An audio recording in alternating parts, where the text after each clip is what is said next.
De Broglie, तुम लोगों को ही समझा रहा हूँ मैं, इन लोगों को समझा चुका हूँ। डी ब्रॉगली नाम का साइंटिस्ट आया, उसने कहा कि कोई मैटर है ना, मैटर जानते हो तुम लोग, सॉलिड लिक्विड गैस, वो भी दो कैरेक्टर शो करेगा, दो प्रॉपर्टीज उसके भी पास होगी, एक होगी पार्टिकल्स की और एक होगी वेव की। जैसे इलेक्ट्रोमैग्नेटिक रेडिएशन की दो प्रॉपर्टी होती है, एक किसकी, वेव की और एक पार्टिकल्स की। तो हम लोगों ने पढ़ा था कि जो इलेक्ट्रोमैग्नेटिक रेडिएशन था, इलेक्ट्रोमैग्नेटिक रेडिएशन, सनलाइट तुम्हारे पास है एग्जाम्पल। इलेक्ट्रोमैग्नेटिक जो रेडिएशन है वो वेव की तरह काम करता था, उसमें होता था, हम लोगों ने पढ़ा था अगर वेव कैरेक्टर शो करता है तो नीचे मैंने तुम्हें एनसीईआरटी बुक में पढ़वाया था, नीचे छोटा छोटा लिखा था डिफ्रैक्शन और इंटरफियरेंस। क्या? डिफ्रैक्शन और इंटरफियरेंस। डिफ्रैक्शन पढ़ा था और क्या पढ़ा था? इंटरफियरेंस। तो ये दोनों चीज़ मैंने बताया था ना। इंटरफियरेंस मतलब मैंने बताया था एक लाइट जला दो दूसरी लाइट जला दो, सेम की दोनों मिलकर एक नई लाइट उत्पन्न करेंगे, ऐसा 12th में डिटेल में पढ़ेंगे। और डिफ्रैक्शन का मतलब शैडो में भी लाइट जाती है, तो ये वेव का कैरेक्टर शो करता था। ध्यान से सुनना आप। अब पार्टिकल्स का जो कैरेक्टर शो करता था इलेक्ट्रोमैग्नेटिक वेव, उसको कैसे प्रूव करा प्लांक ने? प्लांक ने कहा वो जो फोटोन वाला है ना, तो फोटो इलेक्ट्रिक इफेक्ट से पता चला। किससे पता चला? Photo electric effect. Electric effect से पता चला कि वो पार्टिकल्स का नेचर शो करता है इस एक्सपेरिमेंट से, और इन दोनों से पता चलता है कि वेव से। और भी चीज़ें हैं 12th में पढ़ाई जाएंगी फिजिक्स में, ठीक है। अब सुनो, इसने कहा कोई मैटर जो है, मैटर भी जैसे इलेक्ट्रोमैग्नेटिक रेडिएशन दो चीज़ें शो करता है, वैसे ये भी एक पार्टिकल्स का नेचर शो करेगा ही करेगा। और किसका नेचर शो करेगा? वेव का। किसका? वेव का करेगा। ऐसा इसने कह दिया। वेव में अब होता है वेव लेंथ। क्या होता है? तो इसने भी वेव लेंथ दिया। क्या दिया? वेव लेंथ दिया। एनसीईआरटी खोलो, पहली दो लाइन में ही ड्यूअल बिहेवियर को बताया गया है। देखो लिखा है ना, de Broglie in 1924 propose that matter like radiation. समझ गए? मैटर जो है रेडिएशन की तरह एग्जिबिट करेगा क्या? Dual behaviour, both particles and wave like properties. आया कि नहीं आया? बस यहीं तक तुम्हें लिखना है। आया कि नहीं आया? ये किसने दिया था? डी ब्रॉगली ने। किसने दिया था? डी ब्रॉगली नामक साइंटिस्ट ने दिया था कि मैटर जो है वो पार्टिकल्स और वेव दोनों का नेचर शो करता है। आया कि नहीं है? अब झगड़ा होने लगा, लफड़ा ये हो गया, अगर कोई वेव है तो इसकी क्या होगी? Wave length. तुम लोग समझ नहीं पा रहे। ये चौक है ना, चौक जब ऐसे चले गए तो ये वेव का नेचर शो करता है, ऐसा उसने कह दिया। पता है, डेंजर बात कह दी इसने। मैं बता रहा हूँ तुम्हें, वेव तुम समझ नहीं पा रहे हो। वेव मतलब नहीं जानते क्या? हाँ, तरंग। कैसे शो करेगा? तो अब ये जैसे ये ऐसे फेंक रहा हूँ तो एक पार्टिकल्स की तरह जा रहा है। ये वेव नेचर कैसे शो कर रहा है? इसका वेव लेंथ क्या ये ऐसे जा रहा है? ऐसे जा रहा है? नहीं जा रहा है। नहीं समझे? तो कह रहा है जा रहा है, तुम्हें दिख नहीं रहा है। नहीं समझे? वो दिख नहीं रहा है। क्या हुआ? उसने बताया ये क्यों नहीं दिख रहा है, अभी बताएगा, देखना। सुनो ध्यान से। अब लोगों ने कहा पार्टिकल्स का नेचर तो दिख जाता है, पार्टिकल से बना है। वेव नेचर कैसे? वेव लेंथ निकाला। क्या निकाला? Wave length. तो आइंस्टाइन ने इसको इलेक्ट्रोमैग्नेटिक रेडिएशन है, इलेक्ट्रोमैग्नेटिक रेडिएशन को किसने बताया था?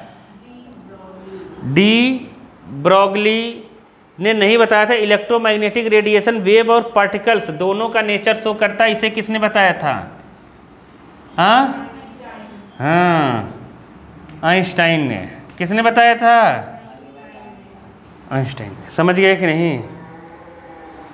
इसने बताया था कि इलेक्ट्रोमैग्नेटिक रेडिएशन किसका नेचर शो करता है? वेव और पार्टिकल्स दोनों का नेचर शो करता है। कौन? इलेक्ट्रोमैग्नेटिक रेडिएशन वेव का भी नेचर शो करता है और किसका शो करता है? ये आइंस्टाइन ने बताया था। समझ गए कि नहीं? तो प्लांक ने बताया मैटर जो है वो भी पार्टिकल्स और वेव दोनों का नेचर शो करेगा। किसने बताया? जैसे ये शो करता है इलेक्ट्रोमैग्नेटिक रेडिएशन वैसे ये भी करेगा। डी ब्रॉगली ने बताया। आया समझ में? तो देखो आइंस्टाइन ने क्या दिया था पता है तुम्हें? आइंस्टाइन ने दिया था E = mc²। क्या दिया था? याद ही होगा तुम लोगों को। E = mc²। आइंस्टाइन ने इक्वेशन दिया था, नोबेल प्राइज मिला। ये क्या है तुम लोग जानते हो? नहीं जानते ना? E है एनर्जी। यहाँ पर क्या है? E यहाँ पर एनर्जी है। M क्या है? मास। M क्या है? मास। C क्या है? लाइट की स्पीड या इलेक्ट्रोमैग्नेटिक रेडिएशन की speed. Speed of electromagnetic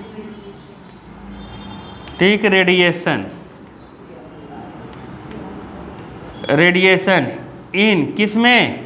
vacuum में। फिक्स है स्पीड इसकी। कितनी?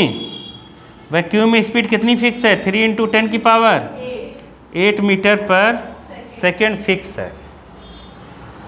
इलेक्ट्रोमैग्नेटिक रेडिएशन की जगह लाइट भी लिख सकते हैं। लाइट की स्पीड वैक्यूम में। समझ गए? अरे इलेक्ट्रोमैग्नेटिक लिख दिया।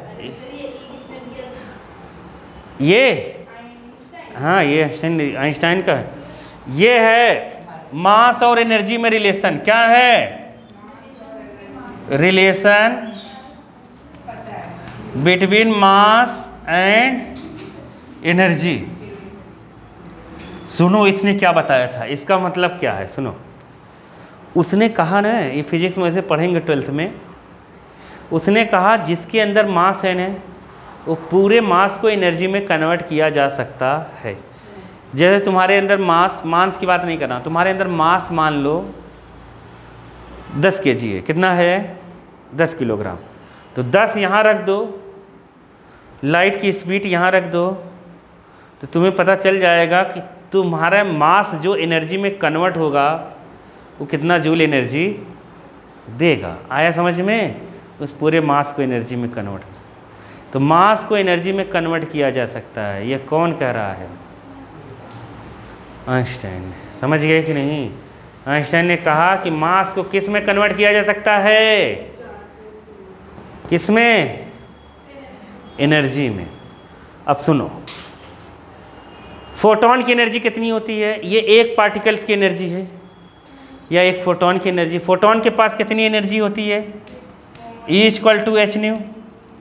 ये एक फोटोन की एनर्जी है। E = hν। इन दोनों को बराबर कर दिया तो hν = कितना हो गया? mc²। समझ गए? ये E बराबर हो गया ना। तो न्यू = होता है कितना? c/λ। कितना होता है? न्यू = होता है c/λ। तो न्यू की जगह यहाँ रखो c/λ। ये हम लोग पढ़ेंगे 9th में पढ़ते हैं बच्चे। किस में? वेव में। ये इससे कट गया लैम्डा इधर, इसको इधर। Lambda = m। लैम्डा = कितना हो जाएगा? h/mc। देखो सुनो तो, लैम्डा = कितना हो जाएगा? h/mc। समझे? तो कहा डी ब्रॉगली ने ये कहा कि जैसे ये तुमने यहाँ c किसकी स्पीड है? इलेक्ट्रोमैग्नेटिक रेडिएशन की। कहा सी को रिप्लेस कर दो वी से, क्या कर दो, वी से। वी क्या है, स्पीड ऑफ मैटर, क्या है, मैटर जो भी हो या पार्टिकल्स जो भी हो, पार्टिकल। तो अगर हम रिप्लेस कर दें तो वो ये हो जाएगा h/mv। mv ये इस वेवलेंथ को कहा गया डी ब्रॉगली वेवलेंथ। क्या कहा गया, डी ब्रॉगली वेवलेंथ। और इस इक्वेशंस को कहा गया क्या, डी ब्रॉगली इक्वेशंस। क्या कहा गया, डी ब्रॉगली इक्वेशंस। समझ गए, इसको कहा गया लैम्डा इक्वल, ये निकाला आइंस्टाइन के रिलेशन से, लेकिन बता दिया यहाँ। अरे आया समझ में नहीं आया? तो डी ब्रॉगली ने क्या कहा, वो बुक से लिख लेंगे हम। क्या स्टेटमेंट दिया डी ब्रॉगली ने, कहा नेचर में कोई भी मैटर अगर अवेलेबल है, क्या है, नेचर में कोई मैटर है तो वो बाबा, तो वो पार्टिकल्स और वेव दोनों की प्रॉपर्टी रखता है। समझ गए कि नहीं? उसकी वेव लेंथ ये होगी। आया कि नहीं आया? ये v उसकी स्पीड हो जाएगी मैटर की। बहुत इजी है, पूरी पढ़ाई इजी है। अब देखो ध्यान से, अब जैसे लैम्डा इक्वल टू h/mv दिया ने, तो mv होता है मोमेंटम। एक दिन बताया था मैंने इस चैप्टर में, मोमेंटम दो टाइप के बताया था, एक लीनियर मोमेंटम और एक angular momentum. mv linear momentum है, तो मोमेंटम का फॉर्म भी हो गया कितना, p। कितना हो गया, p। समझ गए? मतलब lambda equal to h by क्या हो गया, p। अगर पार्टिकल्स का मोमेंटम भी पता रहेगा तब भी हम निकाल देंगे। आया कि नहीं समझ में? इसको भी लिख लो, ये दोनों एक ही है, क्योंकि p इक्वल टू होता है mv। p हो गया क्या, मोमेंटम। क्या मोमेंटम तुम पढ़े हो ना वाले, मोमेंटम ऑफ पार्टिकल। क्या बोल रही है? अरे 9th में मोमेंटम पढ़ा दिया जाता है। ध्यान से सुनो बालक, एनसीईआरटी में डी ब्रॉगली ने एक प्रिडिक्शन दिया था, भविष्यवाणी करी थी। क्या करी थी? भविष्यवाणी करी थी कि ऐसा होता है, उसने कहा। लेकिन बाद में देखो नीचे एनसीईआरटी के जहाँ ये लिखा है उसके 2 लाइन छोड़कर नीचे देखोगे पैरा में p इज इट्स मोमेंटम लिखा है ना, उसके आगे de Broglie prediction was confirmed. क्या हुआ? कंफर्म हो गया किसके? Experimentally, when it was found that electron beam undergoes diffraction. क्या? डिफ्रैक्शन। अरे आया कि नहीं आया? मैंने कहा था, अभी इधर लिखा था, वेव जो कैरेक्टर है उसके लिए डिफ्रैक्शन होना चाहिए। क्या होना चाहिए? डिफ्रैक्शन। तो बाद में ये देखा गया कि जो इलेक्ट्रॉन है, क्या है, इलेक्ट्रॉन में डिफ्रैक्शन होता है। क्या होता है? इलेक्ट्रॉन जब मोशन करता है तो उसमें डिफ्रैक्शन होता है, जब कॉर्नर से टकरा के जाता है। डिफ्रैक्शन के दिन बताया था ना। तो अब ये तो पहले तो इसने फेंका था, प्रिडिक्शन ऐसे ही दे दिया था, लेकिन बाद में इसको हुआ कि ये सही है। नहीं तो पता है इसका भी ड्रॉबैक आ जाता। क्या आ जाता है? नहीं समझे? समझ गए कि नहीं? क्योंकि फिर इसमें हुआ कि जो पार्टिकल्स है, इलेक्ट्रॉन बीम्स हैं, उसमें भी क्या हो रहा है, डिफ्रैक्शन। इलेक्ट्रॉन के बीम्स में डिफ्रैक्शन हो रहा है। जब इलेक्ट्रॉन की बीम्स मतलब समझ रहे हो, जो कैथोड रेज निकलती थी, तो उसमें भी क्या शो होता है, डिफ्रैक्शन होता है। तो इससे पता चला पार्टिकल्स में भी डिफ्रैक्शन होता है। तो अगर पार्टिकल्स में डिफ्रैक्शन होता है तो वेव का कैरेक्टर शो करेगा। समझ गए कि नहीं समझे? समझ गए? अब बात को समझो। वेव लेंथ क्या है, ध्यान से सुनो। लैम्डा इक्वल टू क्या है, h/mv। जैसे इलेक्ट्रॉन का मास बहुत कम होता है, इलेक्ट्रॉन का मास बहुत कम होने की वजह से लैम्डा उसकी वेव दिखेगी, उसके वेव की प्रॉपर्टी दिखेगी तुम्हें। लेकिन तुम ये चौक फेंकोगे ना, इलेक्ट्रॉन का मास कितना है, मास ऑफ इलेक्ट्रॉन कितना है? अरे पढ़े थे हम लोग ने 9.1 इंटू 10⁻⁻31 kg। ये इलेक्ट्रॉन का मास है। अब इलेक्ट्रॉन का मास अगर इतना है तो जब यहाँ इसको रखेंगे तो कुछ न कुछ वेवलेंथ अपने को मिलेगी। तो इलेक्ट्रॉन छोटे पार्टिकल्स में अल्फ़ा बीटा गामा इन सब अल्फ़ा बीटा में या फिर फोटोन की वेवलेंथ अपने को मिल जाएगी, क्योंकि ये छोटे छोटे पार्टिकल्स हैं। वेवलेंथ अपने को दिखेगी, पता चल जाएगी, वेव की कैरेक्टर दिखेगा, वेव की प्रॉपर्टी दिखेगी। किसमें? छोटे पार्टिकल्स में। लेकिन मैं ये चौक को फेंकूँ, किसको फेंकूँ? चौक को। ये बड़ा पार्टिकल्स है, इसका मास ज़्यादा है। क्या है? मास ज़्यादा है, इसलिए बड़े पार्टिकल्स में वेव की कैरेक्टर नहीं दिखती है। समझ गए? क्योंकि वेवलेंथ उसकी बहुत कम आती है। क्या आती है? बहुत कम आती है, इसलिए वेव का कैरेक्टर नहीं दिखता। तो कई बार पेपर में सीबीएसई में ऐसा आ चुका है कि बड़े पार्टिकल्स में वेव का कैरेक्टर नहीं दिखता, लेकिन छोटे पार्टिकल्स में वेव का कैरेक्टर दिखता है। बताओ क्यों? क्योंकि छोटे पार्टिकल मतलब अल्फ़ा, प्रोटॉन, इलेक्ट्रॉन, समझ गए, न्यूट्रॉन, ये सब जो हो गए, इनमें वेव की कैरेक्टर दिखेगा क्योंकि उसका मास बहुत कम है। नहीं समझ पाए? नहीं समझ पाए क्या? समझ गए ना? तो ऐसा है बालिके। स्टोरी कुछ कुछ समझ में आई कि नहीं आई? आ गया कि नहीं आया? आ गया तो ठीक है, चलो।